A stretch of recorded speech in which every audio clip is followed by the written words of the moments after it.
Hi friends, പുതിയൊരു വീഡിയോയിലേക്ക് എല്ലാവർക്കും സ്വാഗതം. ഇന്ന് ഞാൻ ഉണ്ടാക്കുന്നത് ബട്ടർ ഗാർലിക് സ്റ്റിക്ക് ബൈറ്റ്സ് ആണ്. നിങ്ങൾ ആദ്യമായിട്ട് വീഡിയോ ആണെങ്കിൽ ഈ ചാനൽ സബ്സ്ക്രൈബ് ചെയ്ത് ബെൽ ബട്ടൺ ക്ലിക്ക് ചെയ്യുക. അപ്പം ഞാനിന്ന് വീഡിയോസ് നിങ്ങൾക്ക് നോട്ടിഫിക്കേഷൻ കിട്ടുന്നതായിരിക്കും. നമുക്കിത് ഉണ്ടാക്കാൻ വേണ്ടി ഞാനിപ്പോൾ 250 ഗ്രാമുള്ള ഒരു ബീഫിൻ്റെ പീസാണ് എടുത്തത്. അത് നമുക്കൊരു 1 ഇഞ്ച് സൈസുള്ള ക്യൂബ് പീസാക്കി നമുക്ക് കട്ട് ചെയ്തെടുക്കാം. നമുക്കിത് ഉണ്ടാക്കാൻ വേണ്ടി എടുക്കേണ്ടത് ഒത്തിരി ബലമില്ലാത്ത സോഫ്റ്റായ പാട്ടുള്ള പീസാണ് നമുക്ക് ഇതിനു വേണ്ടി എടുക്കേണ്ടത്. ഈ രീതിയിൽ നമുക്ക് ക്യൂബായിട്ട് എടുത്തിട്ടുണ്ട്. ഇനി നമുക്ക് എന്നിട്ട് വാഷ് ചെയ്തെടുക്കാം.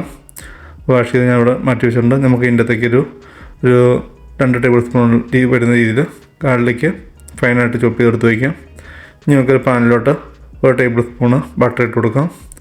അതൊന്ന് മെൽറ്റാക്കി കഴിയുമ്പോൾ നമുക്ക് അതിൻ്റെ അകത്തേക്ക് വാഷ് ചെയ്ത് വെച്ചാൽ ബീഫ് നമുക്ക് അതിൻ്റെ അകത്തേക്ക് ഇട്ട് കൊടുക്കാം. നമുക്കത് 1 മിനിറ്റ് 1-2 മിനിറ്റ് ഒന്ന് സോട്ട് ചെയ്യണം. ജസ്റ്റ് ഒന്ന് സോട്ടായി കഴിയുമ്പോൾ നമുക്ക് അതിൻ്റെ അകത്തേക്ക് നമുക്ക് കുറച്ച് ഉപ്പും പെപ്പർ പൗഡറും കൊണ്ട് ചേർത്ത് കൊടുക്കുക. നമുക്ക് ആവശ്യമായിട്ടുള്ള ഉപ്പ് ചേർത്ത് കൊടുക്കുക. നമ്മൾ പെപ്പർ പൗഡർ, ബ്ലാക്ക് പെപ്പർ പൗഡറാണ് ചേർത്ത് കൊടുക്കേണ്ടത്. 1 ടീസ്പൂണാണ് ചേർത്ത് കൊടുക്കേണ്ടത്. ഇനി നന്നായിട്ട് നമുക്ക് സോട്ട് ചെയ്യണം. നമുക്കിത് നന്നായിട്ട് ഇത് വെന്ത് കഴിഞ്ഞിട്ടാണ് നമുക്ക് ബാക്കി ഗാർലിക്ക് നമ്മൾ ചേർത്ത് കൊടുക്കുന്നത്.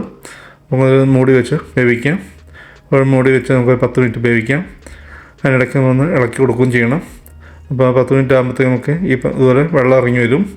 അപ്പോൾ വെള്ളം പറ്റി വരുന്നത് നമ്മൾ വീണ്ടും അത് സോട്ട് ചെയ്യണം. അപ്പോൾ ഏകദേശം വെള്ളമൊക്കെ ഇവിടെ പറ്റി വന്നുണ്ട്. ഈ പരിവായിക്കുമ്പോൾ നമുക്ക് അതിൻ്റെ അകത്തേക്ക് നമ്മൾ ചോപ്പ് ചെയ്തിട്ട് ഗാർലിക്ക് ചേർത്ത് കൊടുക്കാം. അത് കഴിഞ്ഞ് നമുക്കൊന്ന് സോട്ട് ചെയ്യാം. നല്ല ഗോൾഡൻ കളറാകുമ്പോൾ നമ്മൾ സോട്ട് ചെയ്യണം. ഞാനിപ്പോൾ ഒരു പോർഷനായിട്ടുള്ള ബീഫാണ് എടുത്തിട്ടുള്ളൂ. അതാണ് ഞാനിപ്പോൾ ഉണ്ടാക്കുന്നത്. ഇനി നമുക്ക് അതിനകത്തേക്ക് 1 ടേബിൾ സ്പൂൺ കൂടെ ബട്ടർ ചേർത്ത് കൊടുക്കുക. നമ്മൾ ബീഫ് വെന്ത് കഴിഞ്ഞിട്ടാണ് നമുക്ക് അതിൻ്റെ അകത്തേക്ക് ഗാർലിക്കും ബട്ടറും വീണ്ടും നമ്മൾ ചേർത്ത് കൊടുക്കേണ്ടത്. ഇനി നല്ല കളറാകുന്നുണ്ട്. നമ്മൾ ഇത് സോട്ട് ചെയ്തുകൊണ്ടിരിക്കണം. ഒരു മീഡിയം തീരുമാണ് നമ്മൾ ചെയ്യാൻ. ഇത് നമുക്ക് ഇതുവരെ നന്നായിട്ട് ഗാർലിക്കൊക്കെ നല്ല ഗോൾഡൻ ബ്രൗൺ ആക്കി നമുക്ക് അതിൻ്റെ അകത്തേക്ക് 1 ടേബിൾ സ്പൂണ് കൊറിയൻഡർ ലീവ്സ് ചേർത്ത് കൊടുക്കാം. അത് കഴിഞ്ഞ് നമുക്ക് ജസ്റ്റ് മിക്സ് ചെയ്തിട്ട് തീ ഓഫ് ചെയ്യാവുന്നതാണ്. ഇപ്പോൾ നമുക്ക് നല്ല കളറിൽ നമുക്ക് ഇവിടെ കിട്ടിയിട്ടുണ്ട്. ഇനി നമുക്ക് തീ ഓഫ് ചെയ്യാവുന്നതാണ്. നമുക്ക് ഈ പരുവത്തിന് നമുക്ക് കിട്ടേണ്ടത്.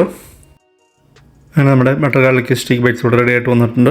അപ്പോൾ നിങ്ങൾ ഈ രീതിയിൽ എന്തായാലും ഉണ്ടാക്കിയിട്ടില്ല എന്നാലും ഇതൊന്നും ഉണ്ടാക്കി നോക്കുക. നമുക്ക് നല്ല ടേസ്റ്റാണിത്. നമുക്ക് പെട്ടെന്ന് ഉണ്ടാക്കാൻ പറ്റുന്നതാണ്. അത് നിങ്ങൾക്ക് വീഡിയോ ഇഷ്ടപ്പെട്ട അഭിപ്രായം കമൻറ്റായിട്ട് രേഖപ്പെടുത്തുക. Thanks for watching my video.